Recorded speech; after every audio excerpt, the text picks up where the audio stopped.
जैसा कि हम अक्सर सुना करते हैं कि फला जगह पर फला शख्स जिंदा हो गया, इसने मरने के बाद का हाल सुनाया और फिर मर गया।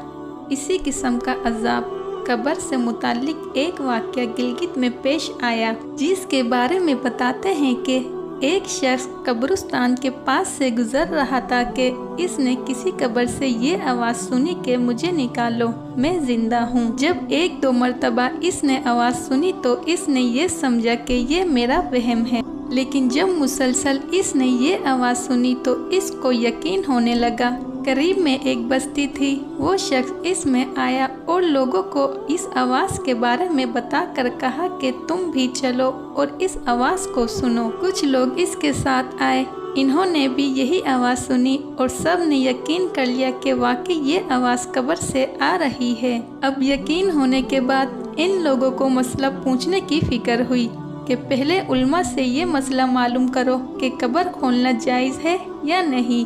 चुनाचा वो लोग महल्ले के मस्जिद के इमाम के पास गए, इनसे कहा कि इस तरह कब्र से आवाज़ आ रही है और मैयत ये कह रही है कि मुझे कब्र से बाहर निकालो, मैं जिंदा हूँ। इस पर इमाम साहब ने फरमाया, अगर तुम्हें इसके जिंदा होने का यकीन हो गया है तो कब्र को खोल लो और इसको बाहर निकाल लो। ये लोग हिम्मत करके कब्रिस्तान गए और जाकर कब्र खोल ली।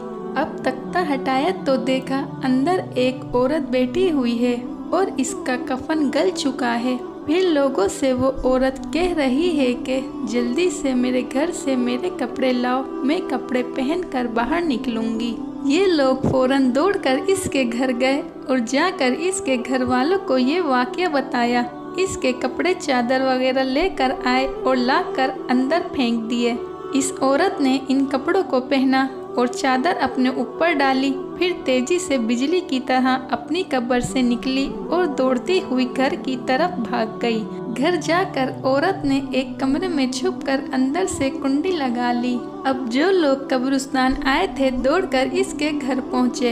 इनको वहां जाकर मालूम हुआ कि इसने अपने कमरे के अंदर से कुंडी लगा रखी है। इन लोगों ने दस्तक दी कि कुंडी खोलो।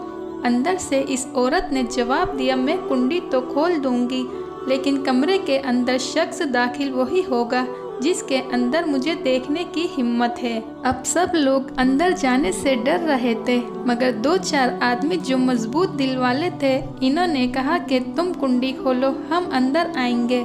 इसने कुंडी खोल दी और कुछ लोग अंदर चले गए। लोगों ने अंदर जाकर देखा, वो औरत अपने आप को चादर में छुपाए बैठी हुई थी। जब ये लोग अंदर पहुंचे तो इस औरत ने सबसे पहले अपना सर खोला। इसके बाद इस औरत ने अपने मुंह से कपड़ा हटाया। जब लोगों ने इसका मुंह देखा तो इतना खौफनाक हो चुका था कि सिवाय दांतों के कुछ नजर नहीं आ रहा था। फिर इस औरत ने अपने हाथ और पैरों की उंगलियां खोली। लोगों ने देखा कि इसके हाथ और पैरों की उंगलियों में एक भी नाखून नहीं था, तमाम उंगलियों के नाखून गायब थे। इससे पूछा, तेरी उंगलियों के नाखून कहाँ गए? इस औरत ने जवाब दिया, नाखून पालिश लगाने की वजह से मेरा एक एक नाखून खींच लिया गया है और मुझे ये सज़ा मिली कि मेरे सर के बाल भी नोच दिए गए, मेरे होंठ भी काट दिए गए और नाखून भी खींच लिए गए। इतनी बातें करने के बाद वो बेहोश हो गई और मुर्दा बेजान हो गई, जैसे लाश होती है। चुनाचा इन लोगों ने दोबारा इसको कब्रिस्तान में पहुंचा दिया। मोहतरम ख़वातीनो हज़रात, अल्लाह ताला को ये इबरत दिखानी मकसूद थी कि देखो इस औरत का क्या अंजाम हुआ और इसको कितना हौलनाक अजाब दिया गया। बेपर्दा ख़वातीन इस वाक़ये से इबरत ले और इन गुनाहों से तौबा करें जिसकी सज़ा बरोज़ क़यामत में बहुत सख्त होगी।